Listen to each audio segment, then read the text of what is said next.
ಮಾಧ್ಯಮ ಮಿತ್ರರಿಗೆ ಶರಣಾರ್ಥಿಗಳು ಹಾಗೂ ಇಲ್ಲಿ ನೆಲೆಸಿರತಕ್ಕಂಥ ಸಮಾಜದ ಹಿರಿಯರು ಬಂಧುಗಳು ಅವ್ರಿಗೂ ನನ್ನ ಅನಂತ ವಂದನೆಗಳು. ವೇದಿಕೆ ಮೇಲಿರತಕ್ಕಂಥ ಅನೇಕ ಸಮಾಜದ ಹಿರಿಯರು ಮುಖಂಡರು ನನ್ನ ಬಂಧುಗಳಿಗೆ ಅವ್ರಿಗೆಲ್ಲ ಈಗಾಗಲೇ ಸ್ವಾಗತ ಮಾಡಿದ್ದಾರೆ. ನಮ್ಮ ಹಳೆಯ ಬಸವರಾಜ ಗೌಡರು ಅವ್ರಿಗೂ ನನ್ನ ಪರ ಕೂಡ ಅವ್ರಿಗೆ ಸ್ವಾಗತ. ಬಂಧುಗಳೇ, ಈ ದಿನ ಇಲ್ಲಿ ಪತ್ರಿಕಾ ಸಭೆ ಮಾಡುವ ಉದ್ದೇಶ, ನಮ್ಮಲ್ಲಿ ಕುರುಬರು ಸುಮಾರು 90% ನಾವು ಕಾಂಗ್ರೆಸ್ ಅಲ್ಲಿ ಇದ್ರೂ ಕೂಡ, ಕಾಂಗ್ರೆಸ್ಗೆ ಬೆನ್ನೆಲುಬಾಗಿ ನಿಂತರೂ ಕೂಡ ಪ್ರತಿ ಒಂದು ಕ್ಷೇತ್ರದಲ್ಲಿ ನಮಗೆ ಸಿಗಬೇಕಾದ ಸವಲತ್ತುಗಳು ಇನ್ನೂವರೆಗೂ ಸಿಗ್ತಾ ಇಲ್ಲ, ಅಧಿಕಾರಗಳು ನಮಗೆ ಸಿಗ್ತಾ ಇಲ್ಲ. ಕಾಂಗ್ರೆಸ್ ನಮ್ಮನ್ನು ಬೆಳೆಸಿಕೊಳ್ತದೆ, ಆದರೆ ನಾವು ನೋವುಂಡು ಹಾಗೆ ಇನ್ನು ಇವತ್ತಿನೂ ಕೂಡ ನಾವು ಜೊತೆಲೇ ಇದ್ದೇವೆ, ಕಾಂಗ್ರೆಸ್ಸಿನ ಜೊತೆಲೇ ಇದ್ದೇವೆ. ಕಾರಣ ನಮ್ಮವರೇ ಆದ, ನಮ್ಮ ಸಮಾಜದವರಾದ ಮಾನ್ಯ ಮುಖ್ಯಮಂತ್ರಿಗಳು ಇರೋದರಿಂದ ನಾವು ನುಗ್ಗಲಿಕ್ಕಾಗದೆ, ತೆರಲಿಕ್ಕಾಗದೆ ಹಾಗೆ ಜೊತೆಗೆ ನಡೀತಾ ಇದ್ದೀವಿ ನಾವು. ಬಂಧುಗಳೇ, ನಮಗೆ ಅನೇಕ ರೀತಿಯಲ್ಲಿ ಈ ಪಕ್ಷದಲ್ಲಿ ನಮಗೆ ತೊಂದರೆ ಆಗ್ತಾ ಇದೆ. ಇವತ್ತಿನವರೆಗಾಗಿ ಕಾಂಗ್ರೆಸ್ ಅಲ್ಲಿ ಕುರುಬರಲ್ಲಿ ಒಬ್ಬ DCC ಅಧ್ಯಕ್ಷ ಮಾಡಿಲ್ಲ. ಕಾಂಗ್ರೆಸ್ ಅಲ್ಲಿ ಇವತ್ತಿನವರೆಗಾಗಿ ಬಳ್ಳಾರಿ ಮೇಯರ್ ಮಾಡಿಲ್ಲ. ಕಾಂಗ್ರೆಸ್ ಅಲ್ಲಿ ಇವತ್ತಿನವರೆಗಾಗಿ ಇವನ್ ಟುಡೇ ಜಿಲ್ಲಾ ಪಂಚಾಯತ್ ಅಧ್ಯಕ್ಷ ಮಾಡಿಲ್ಲ. ಇಷ್ಟು ಜನಸಂಖ್ಯೆ ಲೆವೆಲ್ ಇದ್ದು ಸಪೋರ್ಟ್ ಮಾಡ್ತಾ ಇದ್ದರು. ನಾವು ಹೇಳಲಿಕ್ಕೆ ನಮಗೆ ಒಂಥರ ಮುಜೂರು ಆಗುತ್ತೆ. ಇದು ನಮ್ಮನ್ನ ನಾವೇ ದೂರಿಸಿಕೊಂಡಾಗ ಹಾಗೆ ಇದು ಅನಿವಾರ್ಯತೆ. ಹೀಗೂ ನಾವು ಜೊತೆಯಲ್ಲೇ ಬರ್ತಿದ್ದೀವಿ, ನೋವು ಅಂತಿದ್ದೀವಿ, ಅನಿವಾರ್ಯತೆಯನ್ನು ಜೊತೆಗಿದ್ದೀವಿ ನಾವು. ಆದರೆ ನಮ್ಮನ್ನು ಮೇಲಧಿಕಾರಿಗಳಾಗ್ಲಿ, ಮೇಲೆ ಇದ್ದ ರಾಜಕಾರಣಿಗಳಾಗ್ಲಿ, ಅಧಿಕಾರದಲ್ಲಿರುವತಕ್ಕಂಥ ರಾಜಕಾರಣಿಗಳಾಗಲಿ ನಮ್ಮನ್ನ ಆಕ್ಚುಲಿ ಅವ್ರ ವಿಶ್ವಾಸಕ್ಕೆ ತಗೊಳ್ಕೊಳ್ತಾ ಇಲ್ಲ. ಅದು ಗೊತ್ತಿಲ್ಲ ಯಾಕೆ ಆಗ್ತಾ ಇಲ್ಲ ಅಂತ ಹೇಳಿ.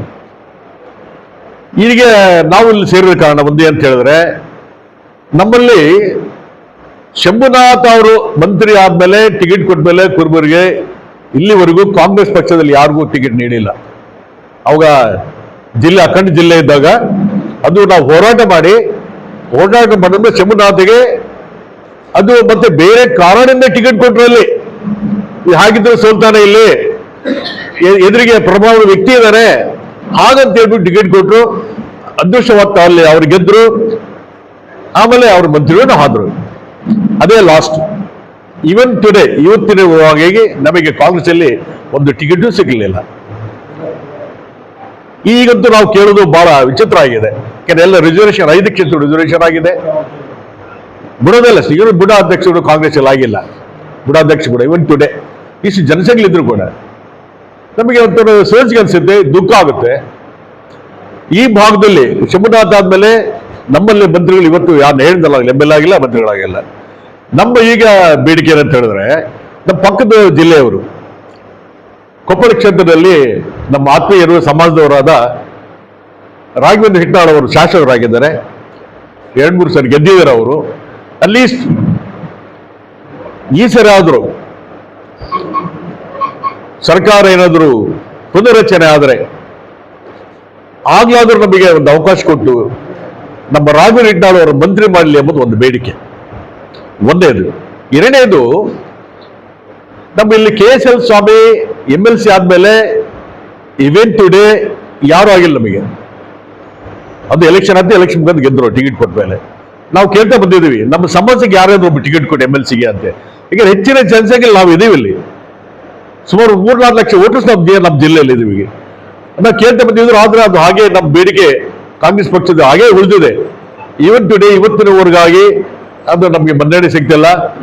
ಹೀಗಾಗಿ ನಿಮ್ಮ ಮುಖಾಂತರ ನಮ್ಮ ಬೇಡಿಕೆ ನಾವು ಪಕ್ಷಕ್ಕೆ ಸಲ್ಲಿಸ್ತಾ ಇದ್ದೇನೆ. ನಮಗೆ ನಮ್ಮ ಜನಾಂಗದವರಿಗೆ, ನಮ್ಮ ಸಮಾಜಕ್ಕೆ ಯಾವ್ದಾವ್ರಿಗೊಬ್ಬರಿಗೆ MLC ಸ್ಥಾನ ನೀಡಲಿ. ರಾಘವೇಂದ್ರ ಹಿಟ್ನಾಳ್ ಅವರಿಗೆ ಪುನರ್ರಚನೆ ಆದರೆ ಮಂತ್ರಿಯನ್ನ ಮಾಡಲಿ ಎಂಬುದು ನನ್ನ ಉದ್ದೇಶ, ಬೇಡಿಕೆ. ಆಮೇಲೆ ಬುಡಾಧ್ಯಕ್ಷ ನಾವು ಮಾಡಿದ್ರೆ 2 ಸರಿ ಬುಡಾಧ್ಯಕ್ಷ ಮಾಡ್ತಾರೆ. ನಾವು ಕೇವಲ ಮೂಕ ಪ್ರೇಕ್ಷಕರಾಗಿ ಕೂತಿದ್ವಿ ಕಾಂಗ್ರೆಸ್ ಅಲ್ಲಿ. ಇವನ್ ನೋಡ್ತಿದ್ರಿ ನಮ್ಗೆ ಯಾವುದೇ ಬೋರ್ಡೇ ಇಲ್ಲ.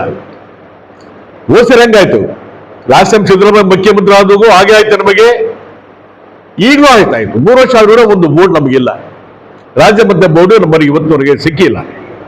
ಹೀಗಾಗಿ ಒಂದು ವೇಳೆ ಬೋರ್ಡ್ಗಳೇನಾದ್ರೂ ಮತ್ತೆ ಬದಲು ಮಾಡಾಗಿದ್ರೆ ನಮ್ಮಲ್ಲೊಂದು ಇಬ್ಬರಿಗೆ ಯಾರಿಗಾದ್ರು ಬೋರ್ಡ್ ಕೊಡ್ಲಿ, ಪಕ್ಷದಲ್ಲಿದ್ದವರಿಗೆ ಕೊಡ್ಲಿ. ಅವರು ಪಕ್ಷದಲ್ಲಿ ಸಕ್ರಿಯವಾಗಿ ಪಕ್ಷದ ಚಟುವಟಿಕೆಯಲ್ಲಿ ತೊಡಗಿಸಿಕೊಂಡವರಿಗೆ ಇಬ್ಬರಿಗೆ ಬೋರ್ಡ್ ಕೊಡ್ಲಿ, ಯಾವ್ದಾದ್ರು ಸ್ಟೇಟ್ ಬೋರ್ಡ್ ಕೊಡ್ಲಿ.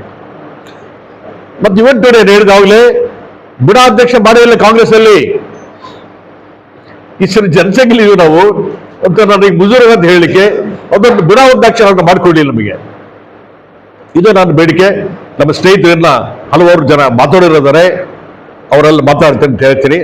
ಜೈ ಹಿಂದ್, ಜೈ ಕರ್ನಾಟಕ, ಜೈ ಸಮಾಜ.